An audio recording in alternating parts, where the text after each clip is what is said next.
Hey everyone, the sun is really kind of in my face, but I think I'll leave it for good lighting reasons, but it's a bit glary. Welcome to the Grimm Chronicles, my weekly reading update, and it is on a Monday instead of a Sunday because I spent time doing my first little recognitions video yesterday.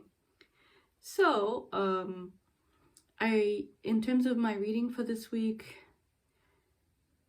so I didn't continue with my NetGalley's one, the one Chris Taylor, Address Unknown. I will do that hopefully this week and finish it and then tell you about it. So that didn't happen. What did happen is that I finished Read Rosa, my lovely buddy read with lovely Alba, the graphic biography of Rosa Luxemburg, the German, Polish, Jewish, German socialist thinker and intellectual who was active around the time of the revolutions, to the beginning of the 20th century, and who was done away with by the soldiers connected to stuff going on, militias going on around Berlin, in the upheaval after left-wing soldiers basically too had tried to institute a similar type of revolution than to the one in Russia. And it's a very moving book. Her life was very full, and she had wonderful relationships. She was a wonderful person. She loved nature and animals, and was sort of optimistic to I mean, in a way that you wouldn't really expect. She was often seemed very kind of happy despite the external surroundings not really warranting that. She had an inner strength that this book brings out really quite nicely, I think. Completely non-traditional, didn't marry, had a cat instead of children, and just focused on wanting to do the work of a left-wing intellectual, writing, stirring the masses through speeches and through her texts, and which she did do, and but then it's just that what's sad, you know, someone like me who tends towards the melancholy anyway, is the sense of the inevitability of the powers that be crushing her in the end. And the fact that for some reason I can't help thinking she knew that herself, but that she almost had this sort of, I guess, martyr-like, the cause is more important than any one person working for the cause. She seemed to have that kind of religious energy almost, and to what she was doing. And Kate Evans did a fantastic job with this book. I don't think I was the complete audience because I already kind of formed my almost protective appreciation of Rosa, and I think, but I do think that for someone who doesn't really know anything about her and wants to be introduced to her being, this is really good. And you do get quite a bit of politics and history and even political theory related to socialism, but that's part of, if you want to know who Rosa is, you kind of need to know this stuff. And so also her relationship to various men, also quite well depicted. So yeah, I still don't think I'll ever be a complete graphic comic type person. I do think there's somewhat of a resistance on my part, even though I did think this was really well done. But that's just me being an old fuddy-duddy, you know, because I'm old. And I'm not a very visual I am kind of connected to the text. So yeah, but it was excellent and also moving. I always was, even though you know the ending, it's still kind of sad, but it's very good, and I highly recommend it if you want to get to know about this wonderful person. Next, and then just connected to that, I did dip into, and I will continue to dip into, I'll leave it on my little shelf. I don't know how much I'll get it, I don't know if it's a book that I'll read ever, the whole thing. This Philosophia sort of studies of three important women in politics, women's studies, and philosophy. So Simone Weil, Rosa Luxemburg, Simone Weil, and Hannah Arendt. And I'm interested in all three, they're all three. Is the cover is Hannah Arendt. Oh yeah, that's Hannah. But I'm also interested in Simone Weil, the French sort of mystic almost. Yeah. So, and she writes really clearly, and she says at the beginning of her chapter on Rosa, telling us about how this tone of socialist polemics is harsh. Ridicule, sarcasm, crude irony, personal insult are often the rule when one socialist criticizes the errors of another. But the male leaders of European social democracy in the early decades of the century were particularly venomous when it came to their intractable colleague Rosa Luxemburg. In public, they moderated their irritation that this little Jewish woman with a limp had such a prominent place in socialist politics, but in letters to each other and in personal asides, they ridiculed her person, her sex, her ideas, her presumption. She was always Rosa, sometimes La Rosa, never Luxemburg, like Babel, Kautsky, or Lenin, and the others. She was a phenomenon, not a person. As she disrupted accepted socialist opinion, transgressed the superior wisdom of the leaders of the party, muddied clear positions with theoretical scruples, compromised tactics with second thoughts, and most of all refused to take Marxist doctrine as fixed or unquestionable. And you do even get a sense in the biography how she had to be so kind of driven and almost oblivious to the fact that they were not taking her seriously as a young and just as a woman of short stature, through her disability, her childhood disabilities related to her, something to do with her legs. But she just kind of soldiered on, and she just, through the force of her will and her drivenness, she was able to forge this important role for herself in the party or in sort of left-wing politics. And so it's kind of, she is a phenomenon. She can't help it because she did that. She's so non-traditional and so unusual, and so smart. I mean, she went on to get her PhD, one of the first women to get an economics PhD from Zurich. Really a true public intellectual. Fascinating woman, fascinating and unusual. So, this is a book I would also recommend. This just happened to be on my shelf from back in the day when I was, academic stuff. And then moving on to things I briefly tried this one, and I actually don't think it's bad. This is the fairy tale. This is a fairy tale-esque trilogy that I saw a lot. It's very buzzy on the booktubes. But it's not the right time for me to do this, not with Gaddis, and just not where my mind is.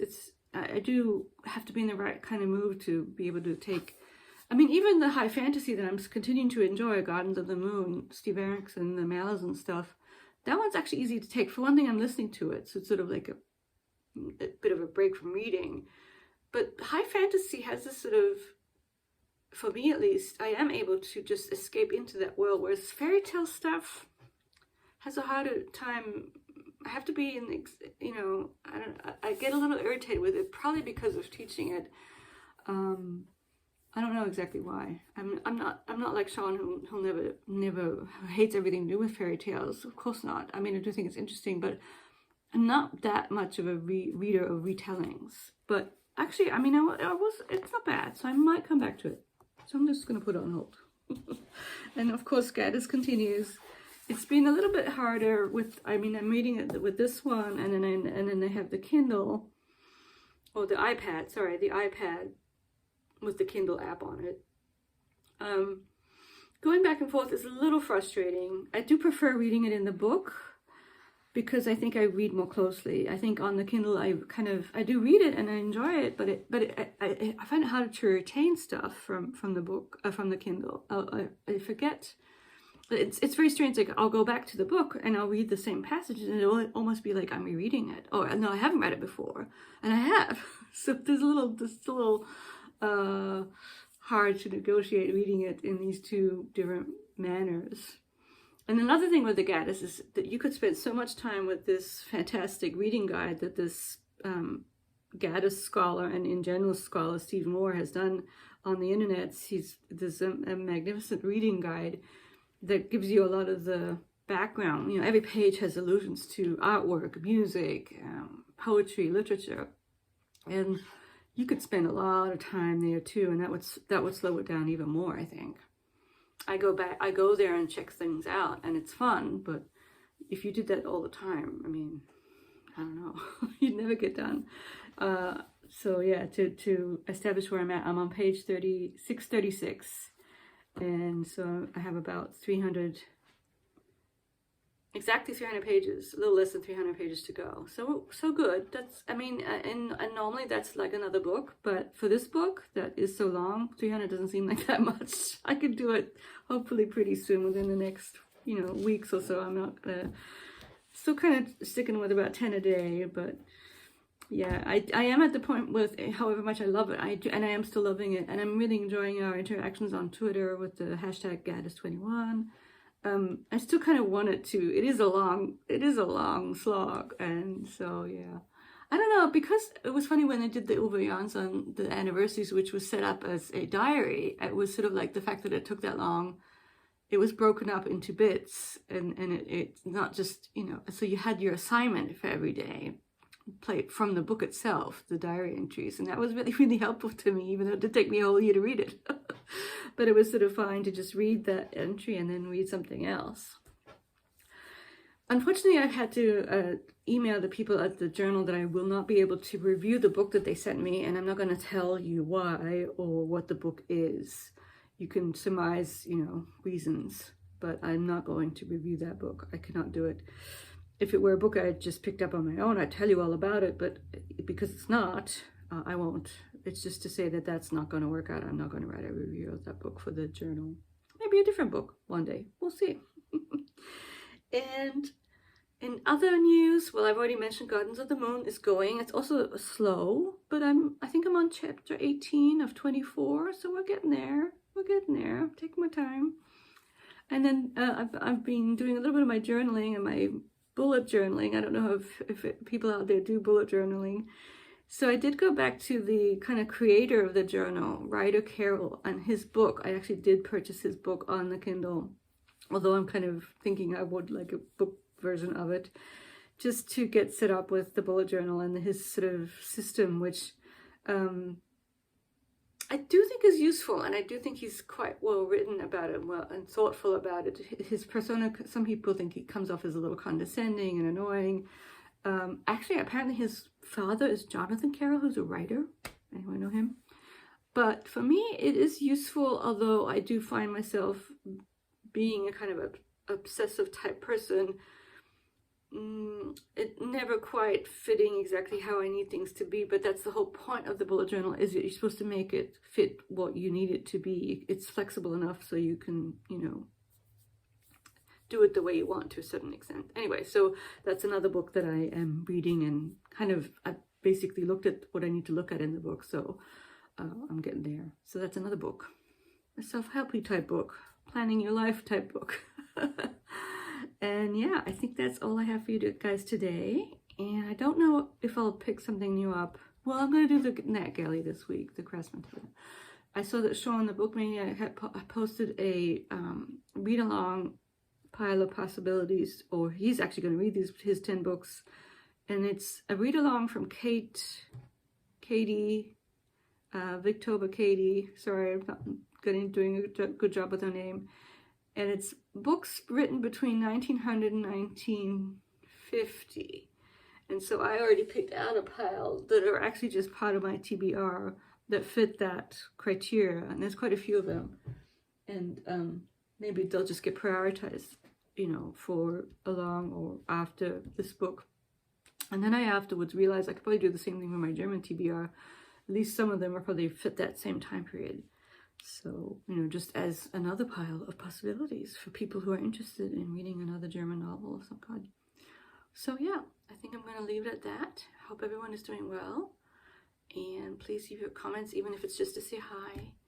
And yeah, I've been a bit of a bad booktuber. I have not done tags. There was one tag called the Moody Reader tag, and I have been so moody, specifically just not feeling in the right mood for tags. Just because of busyness and tiredness, I'm going to hold off until I really feel like I want to do them. I hope that's okay. I mean, I don't get tagged that often, and maybe that's a good thing.